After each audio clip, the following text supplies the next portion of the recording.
kindly with us to share his experience, strength, and hope.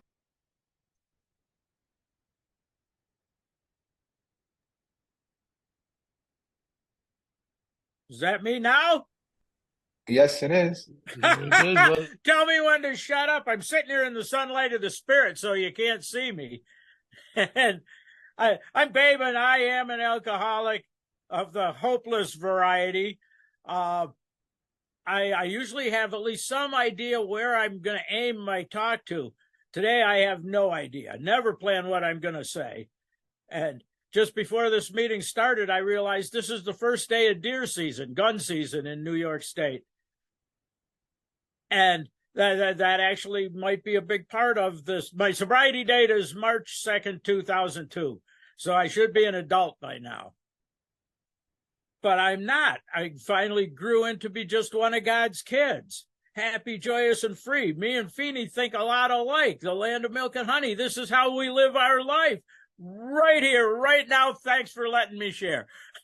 You get to get bored a little bit longer. And yeah, you can tell I'm in a real somber, not happy mood. This is the only mood I actually ever have. But that wasn't always the case. I grew up, I was always the brainy kid, little short, fat brain that never would ever get the girl. And the way the world saw me is a short, good athlete and popular and promoted, and I could never make the connection. I never deserved any of this. I never wanted any of this. I just wanted to disappear. Bill's story says he wanted to prove that he was something to the world. I wanted to prove to the world that I could hide and you would never, ever see me. And the world had other ideas. And that's why this whole hunting thing came to mind, that I would, they kept, like I said, they'd promote me. I'd be the captain of the team. The world saw me as something, giving me all these friggin' awards, and I knew in my heart I didn't want it. Wouldn't say I didn't deserve it, because I knew I was smarter than the rest of you turkeys. But I didn't want to be recognized, and I want to be nothing. And because if I tried to get the girl, my little heart would get broken. So I learned to crush my emotions. I really did actually erase them. And that's where I'll tell you only one hunting story, years and years of hunting. The best time of my life was when I would just go in the woods with a bow and sit down, rub a little leaf mold on me, sit down in a blowdown or something, and blend into the forest floor. I remember a deer coming laying down, and I actually got to pet this deer. I could have shot it, but I didn't. I wasn't in the mood to kill it. I just wanted to be at one with the woods, sitting there watching a little nuthatch the size of my thumb go up and down the limb of my bow.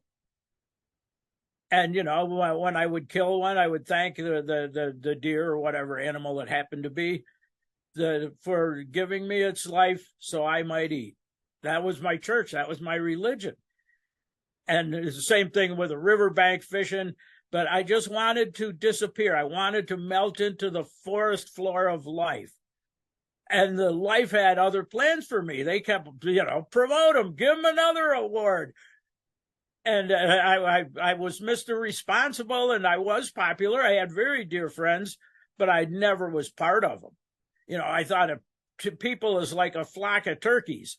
They're strutting and scratching and always watching out for predators. And something would scare them, and they'd all take off. They didn't know what they were running from, and that's how I saw people. I would see a human come crashing through the woods, and God, they'd have bandoliers of bullets, and they're blaze orange, and they sounded like a friggin' circus train coming through the woods. I'm thinking, no wonder we all hate them. We, meaning me and the woods creatures. And one year I was sitting in a blow-down crotch, these guys with their tree stands, it ain't a friggin' war. We're out there with our brothers and sisters. So I'm sitting in the crotch of this tree. Big old bear comes walking up, and looks in, and he's going to walk into the crotch of the tree with me. And I'm just sitting there with this little 50-pound bow, and I'm thinking, dude, this might get ugly. The bear might have wanted to come in here where I am and take a nap. And so I'm thinking, do I move and arouse his curiosity? Do I try to stick an arrow in him and piss him off? I didn't know. And so this bear and I really do think he was my spirit animal. We're looking at each other right in the eye for probably 10 minutes, neither of us moving. And then finally, the bear just shook his head and walked up the hill. And I backtracked that bear, and all the way down the side of this hill, there was some snow on the ground. That bear never stepped out of my footprints. That's why I'm thinking that was my spirit animal. He and I locked eyes and understood each other and parted ways. And that's how I wanted to live my life. Grew up in a house. My dad taught me this hunting and fishing stuff. He would drink 1 or 2 days a year at his Union clam bake, and he'd get happy and he'd come home, and that was it. But my uncle that lived with us drank every single night. And we didn't need alarm clocks because Uncle Chub would be smashing his beer bottles every morning in a big metal garbage can. And we knew it was time to get up and go to school. But what I learned from him was that we can drink full time and be successful if we're just responsible. Never miss a day of work. Always get your job done. Do the best, better than everybody else. And drinking is not a problem. You've already figured out I'm a little weird. I don't match some of what's in this book. And so, and that's how I lived my life. And it got to the point that I would drink every night. Kate and the kids would go to bed, and out would come my bottle of Stoli in the summer, or scotch in the winter, or whatever else was around. And I would drink all night and read novels. Full flight from reality. That was my kitchen being like the forest floor. I was not present, and I drank till I took a nap. My naps always turned out with drool on where I left off in my novel. And then I'd shower and go to work and do it again every single day. And then in the weekends, that was when we could actually drink. So I'm drinking to pass out every night, but then the weekend is when the party started. That's when I could drink. That's when I could be a human. I could have feelings, the emotions. I crushed them. I was with my mother when she died, and it was like the passing of just another one of God's creatures. I never shed a tear. I drowned my emotions. Or I did. Well, I released my emotions by drowning. I lived my life emotionless. People were like furniture. People were like trees. People were just there. And they were loud and usually kind of obnoxious, but they were there, and I was stuck with them. There is some poison oak in the woods too. That's what people were like. So I could drink then, and that's when I would actually have emotions. I could cry with you. I could laugh with you. I could strut and gobble and cluck like a friggin' turkey. I could be one of you people. I could be one of you loud, obnoxious people and fit right in, except for when I'm punching you or bleeding all over your emergency room or sitting in the back seat of your cop car. And that was just chalk it up to the game. The blackouts were, I kind of looked forward to them. No more rules. I don't have to be responsible. I can be loud. I can be stupid. I can be whatever it is I want. No rules. I look forward to the blackouts. I would say that and it was like a physical button on my forehead. Boom, here we go. And I absolutely loved it. I would say it's like a roller coaster, chug, chug, chug, chug, chug, and you get to the top, all of a sudden, whoosh, here we go. And that's what the beginning of a blackout felt like every single time. I'm thinking, that is so cool. And then I one time was equating it to an orgasm. You go through all that work, then all of a sudden, boom, we're out of control, and that's what we're here for. After one of the meetings, some girl came up to me and said, "Babe, I don't like roller coasters." I said, "How do you feel about orgasms?" Pick a metaphor. And so, and 35 years I drank that way until, well, in the meantime, the one girl that I actually did fall in love with, love wholeheartedly, got her pregnant and got her married. Not necessarily, yeah, in that order.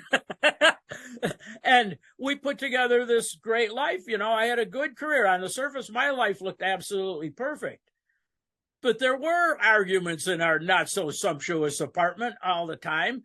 And poor Kate I'd be astonishing her with my brilliance in an argument. She ended up every argument by sticking out her tongue and going to bed. And I'd be standing at the bottom of the stairs. Well, that's effing smart of you.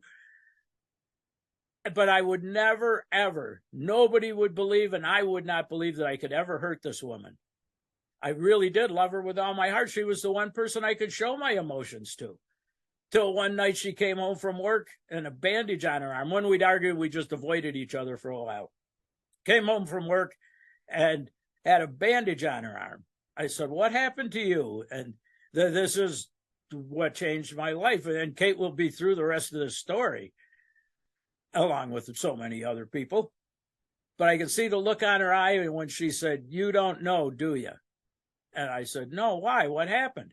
She said, "That's where you bit me." That's when the whole china closet of my life, the whole house of cards, everything I thought I knew about anything. I didn't deserve any friends. I was lower than low. My whole world came crashing down in that moment.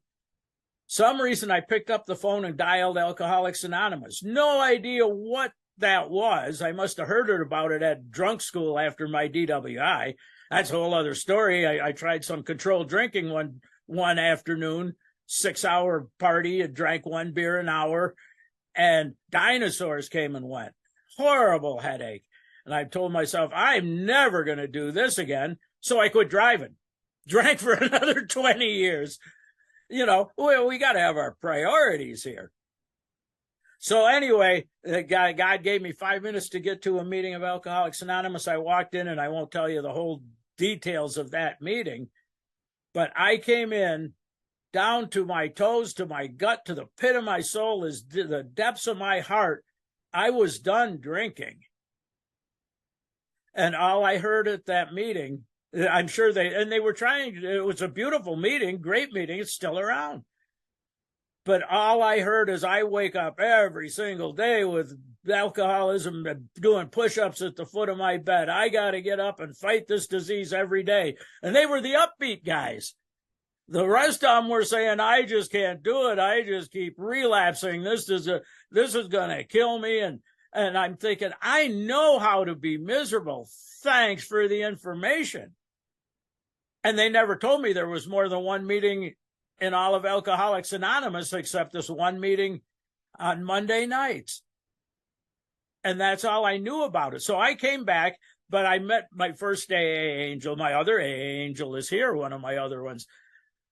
But she said, "Hi, my name's Stacy. What's your name?" I said, "My name's Jerry, but my friends call me Babe." She said, "Well, I'm calling you Babe from now on." And it was the only bright spot in my life at that moment. And so I did put the plug in the jug for the next week, thinking, well, maybe the Stacy girl will be there. And she was nice. And so I went back again. And she was there she's a blonde-haired Native American girl. She's there with this great big Native American guy. And he whacks me on the arm and he's hitting me with a big book, my original big book thumper. He says, "You want to get sober? Read this." And I read that book 3 times in the next week. That book, like Terry says, that was a book of mirrors.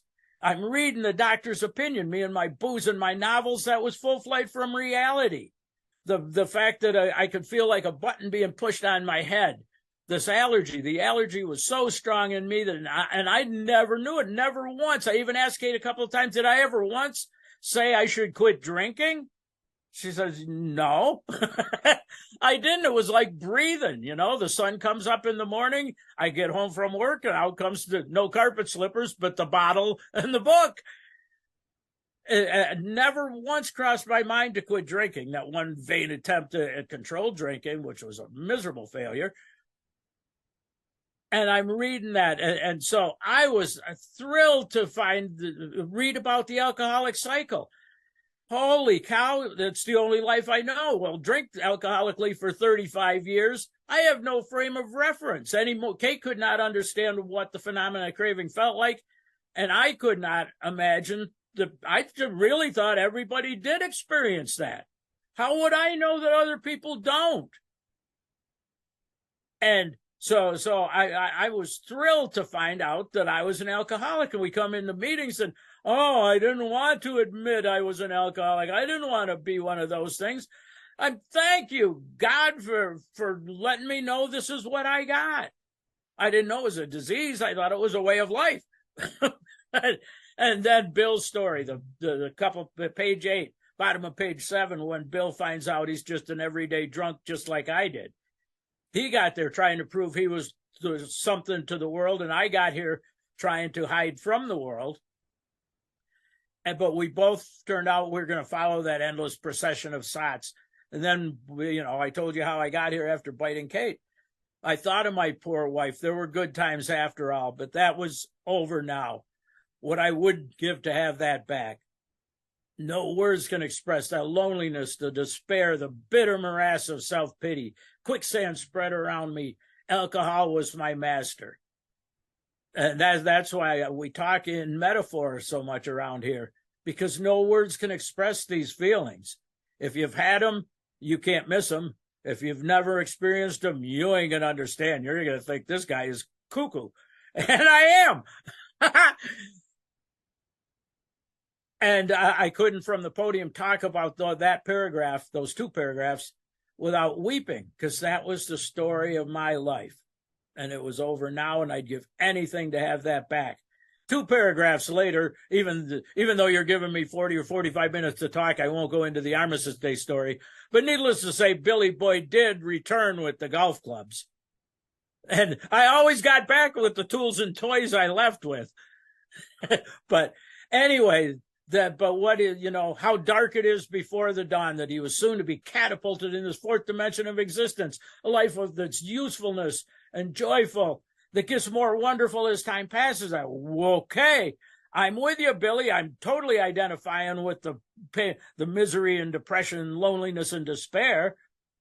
I'm willing to read the rest of your story. So I'm reading Bill, and yeah, I used to sit and getting drunk, inviting Jehovah's Witnesses and listening to them preach. My gin will last longer than they're preaching. and I got into metaphysics. I thought I got into Bertrand Russell, and I thought mathematics was, and I still think there's some truth to this, by the way. The mathematics is the language of God. But that doesn't bring tears to your eyes if we want to talk about quantum physics, how all our tools break down at the event horizon. But I love that, the Schrodinger's cat, parallel universes. I love that. This is all just tools that we as humans try to make sense of this chaotic life that none of us understand. And so that's why I like the mathematics. But I'm reading that. And page 21. Says we're a Jekyll and Hyde. Kate literally would say, babe, you're such a Jekyll and Hyde. How can somebody as smart as you drink the way you do? And that's when I turned into Scooby-Doo. And then put a little booze in babe and he gets dangerously antisocial. Well, yeah, didn't you ever watch cowboy movies? Where are the fights? They're in the saloon. It's the rules of the game, man. Who cares if we're puking in the parking lot or sitting in an emergency room? Or best of all, I was going to fire all my guys and throw a bar stool through a bar window. And so somebody thought it might be a good idea for the law enforcement to show up. And I worked for the city, so I knew all the cops. So I figure it must be my buddy Shelley, because the cop that scraped me up and threw me onto my front porch had breasts. So there were only two female cops in Olean. But that's what they would do. Come on, babe, you're going for a ride with me, or you'll spend the night in our house tonight. And so, but, of course we get dangerously antisocial, and then we get the calls every morning wondering what we did. I can tell you some of the very strange places. One of them was Delaware. I don't know. The one almost out in the middle of the woods. Thank God I knew all the hills around here from all this hunting. Oh, this must be Oregon Road. And around here, if you drive downhill, you're going to hit one of two rivers and find our way home. I actually got pissed off and left my wife out in the middle of it was the cop and fireman's hunting camp, big party there. And I got pissed off, went running through the woods. I walked down about 4 miles down a ridge, and I'm thinking, okay, over here's McCann Hollow. Over here's the 2-mile road. If I get to the point, it's Camel's Hump. And I just drop down, and I'll be home. Pitch dark, 3 a.m. I'm in sandals, wandering through the woods. It seemed like a good idea at the time. That should be our first slogan, by the way. You know, we all got here because it seemed like a good idea at the time. And I forgot there's a whole friggin' river between me and there. So I could drop off the hill, had to walk to where there was a bridge. At least I was sober enough not to try to swim. But that's how I lived my life.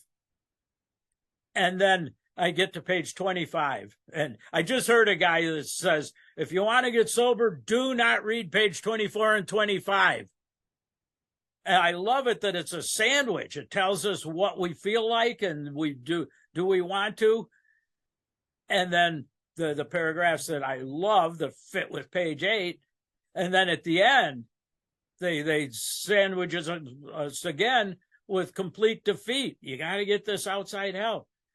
But, you know, what do they have? You know, in the meetings, you know, if you want what we have, they read it.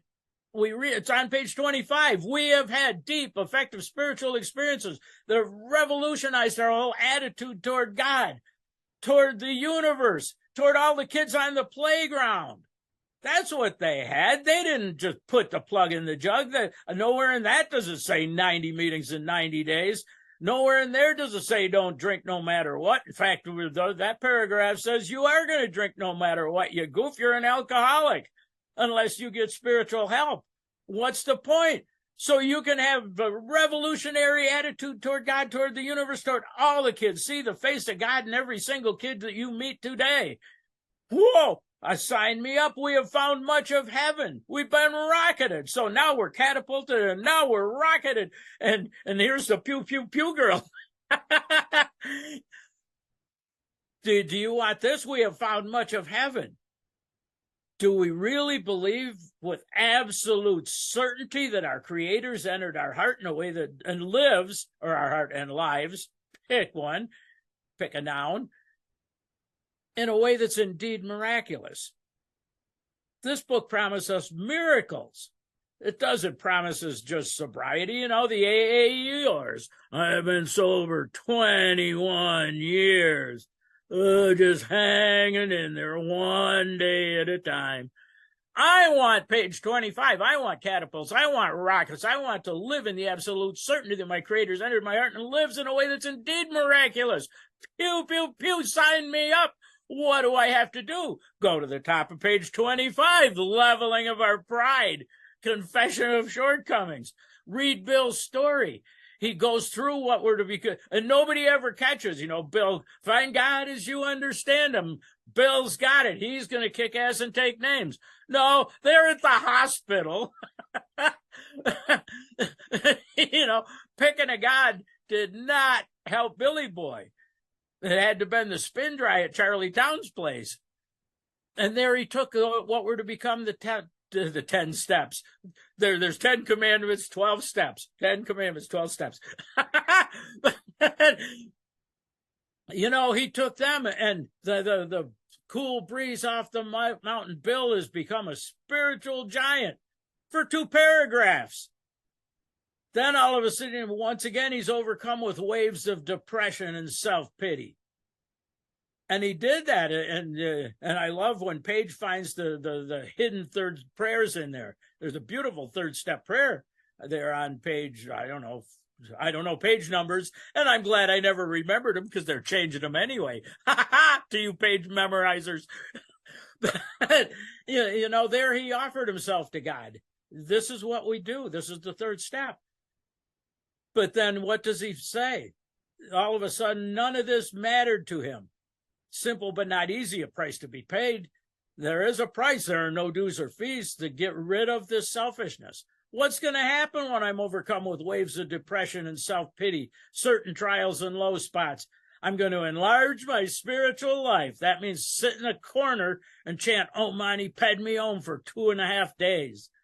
Say rosaries and Our Fathers and Hail Marys or whatever your particular sport is. No, through work and self-sacrifice for others. Bill felt miserable, so he scraped his butt off and went to Charlie Towns Hospital, talked to another drunk, and oddly enough, what's it say? There he was miraculously set on his feet again. And this is where the line comes from. This is a design for living that really works. So I got to do all of these. I got to pick a God, any God, or build a God.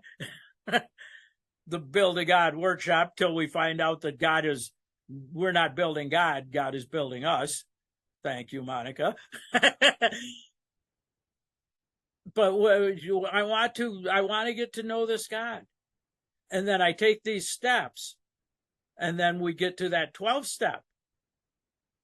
Carry this message as the result of these steps. Not a result of the steps. There is a solution. The result of these steps. Do this. You will have a spiritual awakening. And what do? Try to carry this message to alcoholics or pick a poison. And that to me is the closest, I think, that chapter 7, of course, has a lot of hints about sponsorship, but carry this message. What message? Not a message, this message that you too can have a spiritual experience as the result of these steps and hope they say, how'd you do it? And then we set the hook. Here we go. Buckle up, kids. The ride's going to get bumpy. My wife would always say, girls, hold on to your tits. The ride's going to get exciting. That's what we do. And this is a joyful, wonderful, exciting, fulfilling, loving catapult in the 4th dimension of existence life. It ain't about staying sober. It's about living with God's kids. So I'm taking these steps and I'm saying this prayer and I'm doing this deal. Get to I got a little time. Tell me when to shut up, because I'll just keep talking till the sun goes away. You can see me now. The sun's gone past the blinds. Now I'm not in the sunlight of the spirit. I'm back in drunk land. But, and sometimes I would try to talk about each step. And your hour after your 5th step, I actually suggest this to some people. They say, review the first 5 proposals. I say, think of step 1. What was it like? What happened, and what does step 1 mean like now to you? Do that with every one of the steps. So I would sometimes try to do a lead, what step 1 was like, what happened, what it's like now. And I always get to step 3, and I always can talk for an hour on step 3, and they don't ever give me 12 hours of time. But step 3 starts out with the simple decision. You heard my concept of God was the woods, maybe that bear. And that's all I needed. I was willing to give this thing a try. And every single day, and I haven't missed a day in over 20 years, that I don't start to, I've added a new one, a Richard Rohr thing. Richard Rohr says, love wholeheartedly, be surprised, give thanks and praise, and you'll know the full measure of life. My short version, it's a short version of that combined with the set-aside prayer. I say, good morning, God, here I am. Surprise me. Living right here, right now. We consider our plans for the day. Yeah, my plans for the day are check my planner so I show up at Terry's meeting. That's about as responsible as I get. And if it weren't for day planners, thanks to Mo, I wouldn't know then. I double booked a meeting the other week because I didn't know what friggin' day it was. I sent the Sunday speaker a reminder that she's speaking tonight, and the guy that was scheduled for Saturday showed up too. So I didn't have anybody for Sunday, but I had a double header for Saturday. So me and days and calendars don't matter much. I'm 73 years old. Everybody's out of the house. And I don't really need to know what day it is. So surprise me, God.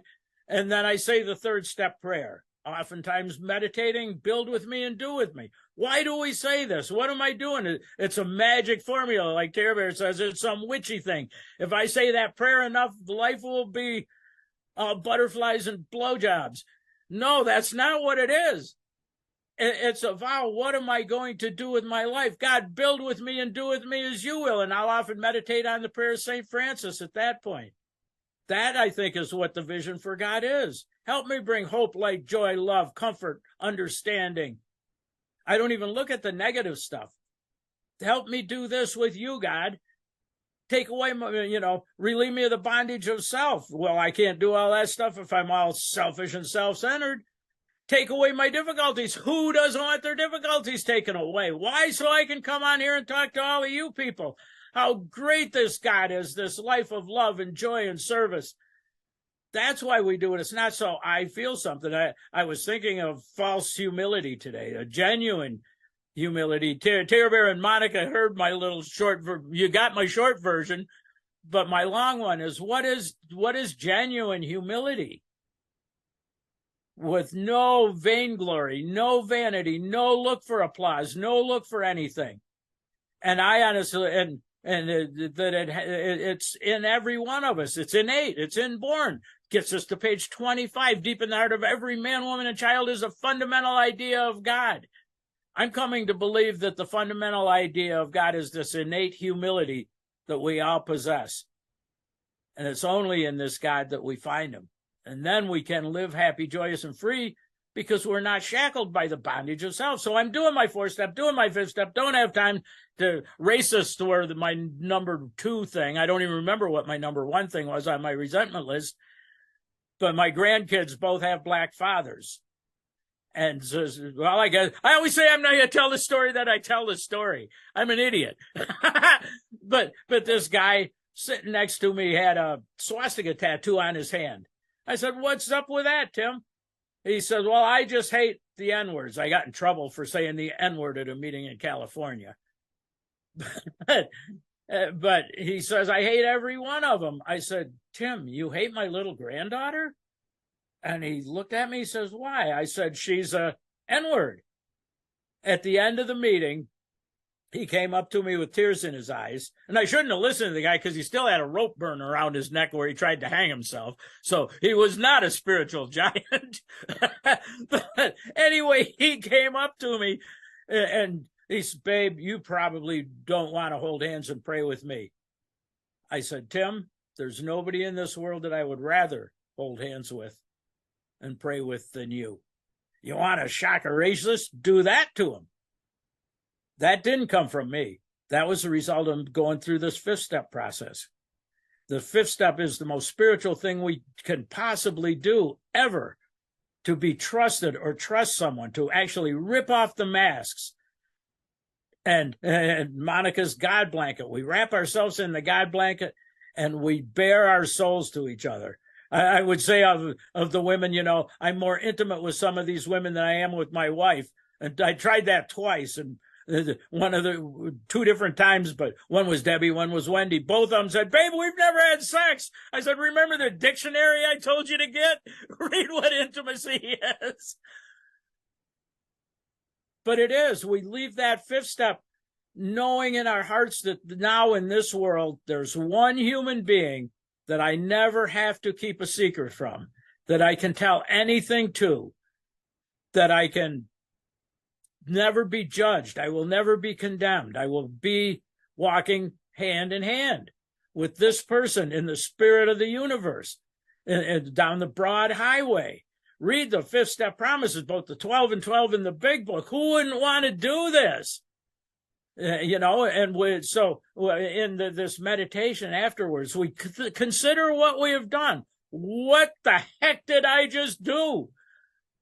And I often ask people, how do you feel? Not one in the many, many 5th steps I've heard, not one single person has said, I'm delighted. I said, well, read the book. But when they think about what they have done, they have been delighted. There is a new light in their life. So it might be the flashlight. It might not be giddy and joyous, but there is a peace, a serenity to see the years of dammed up emotions melt away and replaced with serenity. And what an honor to have someone trust me enough to go through that process. Step 6, I like the way the 12th step says, aiming toward the perfection which is of God. in the long form of the 12th tradition, practice this genuine humility, that we shall forever live in thankful contemplation of him who presides over us all. That is my newest motto, living in contemplation of the spirit of the universe, and aim toward the perfect objective, which is of God. I'll never know it. Progress, not perfection, does not mean get out of sin-free card.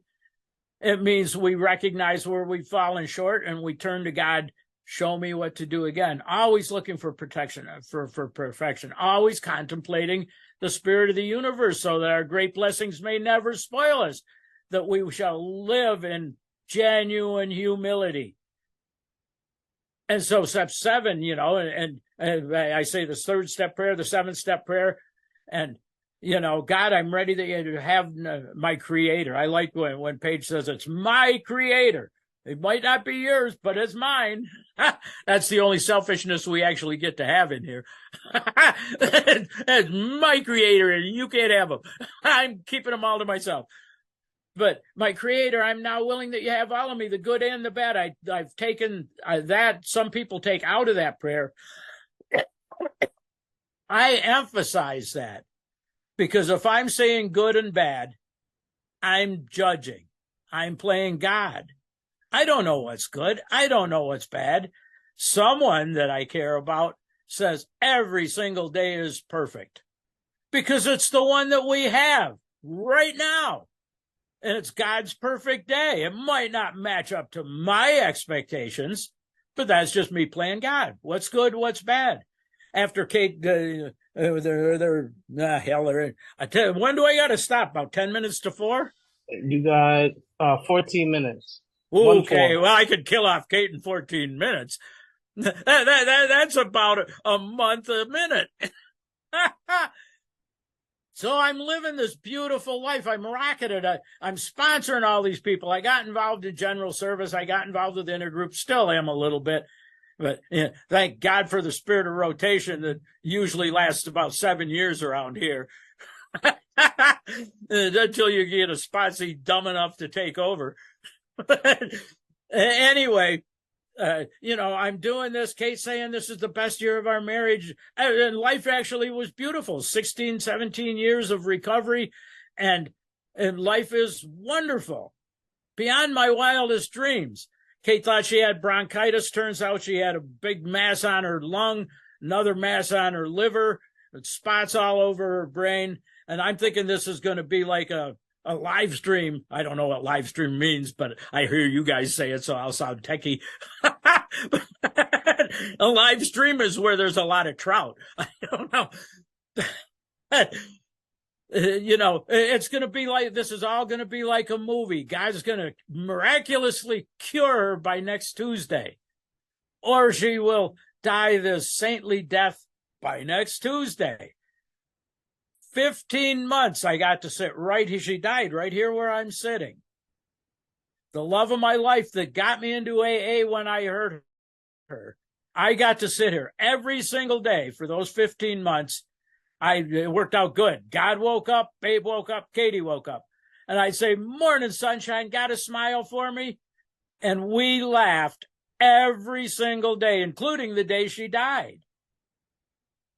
We never asked for a prognosis. She was the poster child for the chemo thing. Our wheelchair didn't have footrest, so I'd have to go, okay, wheels up, and she'd be there with no hair and her little skull cap cocked. And I'd say, okay, wheels up. So she'd stick her little feet out in front of her and, okay, wave and smile. So she'd be going out of the waiting room. One of the nurses said, Katie, how you doing? And this was toward the end.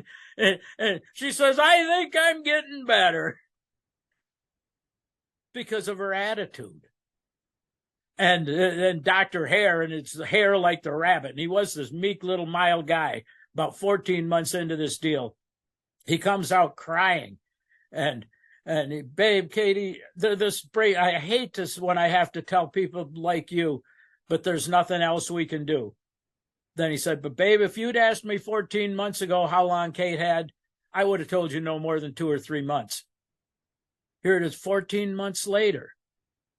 because we're laughing, we're smiling, we're walking hand in hand with the spirit of the universe. It was a dark night of my soul. I laugh about it. Like I say, I'm killing her off. But at one time, and this changed my life, in meditation, God took me into his world and said, babe, I didn't hear voices, trust me, but put into my heart, babe, in my world, someone's saying, this is the best day of my life. I fell in love. We're going to have a baby. And from that moment to this moment, I no longer have bad days. I realize I only have selfish days. Back to most things. Every day is perfect in God's world. So I live seeing the world through God's eyes, that every moment, it's the only one we got. Why piss on it? We're here. Smile at each other. Love one another. That old song, I promise I won't sing because you'll puke on your screens. but living this beautiful life together. And then the world shuts down. Holy crowbones, now what do? I just had gone back to one meeting, and it was a 12 and 12 meeting, and they were in step 12, and they're talking about the drunk. But it says we're on the verge of new joys, new mysteries, new adventures. And so I picked up a sponsee, and then the world shut down. And now what do? I went on this phone meeting, and thank God for sponsees. One taught me how to use the phone. One gave me this laptop, and I ended up in Zoom. And I love Russell Spatz's talks. And somebody said, hey, Russell's, and sent me some Zoom numbers. I showed up. I thought I was in California because it was 10:30 at night. And here's this girl. There she is right there. She's pew, pew, pew, and she's rocking, and she's having a ball. And I made her laugh because, she said, can you come speak here? Russell wasn't there, but I met Monica, my other AA angel, my electronic one, though we've met a couple of times in person. But she said, can you speak here? I said, sure. She says, I'll send you a text. I said, the number I gave you was my landline. Do people still have landlines? And she found out that you could actually write physical checks. I don't do electronic bill paying. Like I said, live streaming is a trout stream. and we were like refrigerator bags. Boom, we just clicked from that very first meeting. Then she asked me to be her sponsor. And I said, no, not because I don't sponsor women, my little riff. I don't sponsor black people, white people, tall people, short people, fat people, skinny people, old people, young people, gay, straight. I sponsor alcoholics. I don't care what body parts you have. Are you one or ain't you one? And we got something to do here. And we have been rocketed together. We did a dual step series. We talked to lead in and follow up at 9604. We've been all over the country. We did a sponsee interview in Akron, and that was just a big tear fest. But then we met Jerry, and we had our own private Founders Day because we met these people in Akron together. So we've been doing this, and this whole sponsorship thing is a team sport. I don't think when you get to sponsor, you don't get the Superman S on a T-shirt. I'm not going to tell you what to do. I'm going to tell you what I did. You can do whatever you want to do. But I think our job is to get somebody enthused about this. What do you want out of this life? And thank God for Zoom. Thank God for this. 10 years ago, I would never have spoken at a CA meeting. I was a singleness of purpose guy. And the reason I said no to sponsoring Monica, I would not for all those years sponsor anyone long distance. And now not only was it going to be long distance, it was going to be electronically. And, real AA is me and you face to face with this big book, drinking crappy coffee and smelling each other's crummy breath. Now I found it now, and thanks to Mo, I'm sending out 3-year coins to people that have gone through this work on Zoom. And I've met all of you people.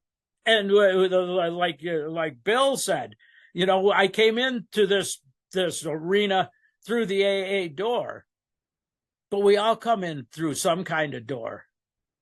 And I still want to keep AA, But now there's even more than the House of Alcoholics Anonymous. Now there's the House of Recovery. Like Bill said, we're all sitting around this campfire. However we got here, whether it's chocolate cakes or pornography or hoping it ain't campfires, because you'll burn us all down. But we get here and we get to talk about this life beyond our wildest dreams, this design for living. And that's the last part of step 12. Practice these principles in all our affairs. I don't have to just live in AA world. I get to live in God's world with all the creatures, see the face of God in every single human being I meet, living the life of the way St. Francis. And I'll end, because I don't even consider myself a Christian. My Franciscan brothers told me I'm a panentheist. I like that. That sounds smart. A pantheist sees different gods for everything. A panentheist sees everything as just a small part of God. Where do we read that? Face the proposition that God is everything, or he is nothing. I think he is also and nothing. God is no thing. God is everything. And so all of Catholicism, all of Christianity, all of Islam, Sufis, I love being a Sufi because they were clowns, so they didn't kill him. Thomas Merton taught right here at St. Bonaventure University, 3 miles from this house. So I've been a Merton fan for years. Some of the hills where I would go hunting, they called Merton's Heart. There's a clearing cut in the shape of a heart. Merton didn't have anything to do with it. When Merton was here, he was up on Nichols Run drinking beer with Thomas Lax and talking poetry. We were up there shooting deer and drinking beer and telling stories. But then he would go over the hill to Bradford, Pennsylvania, and watch Tula Hanley belly dance. And here he gets mentioned by the Pope when the Pope comes to friggin' America, because he saw the world the way St. Francis did. I'll go almost every year. I go to St. Bonaventure and do a talk to the alcohol and substance abuse classes.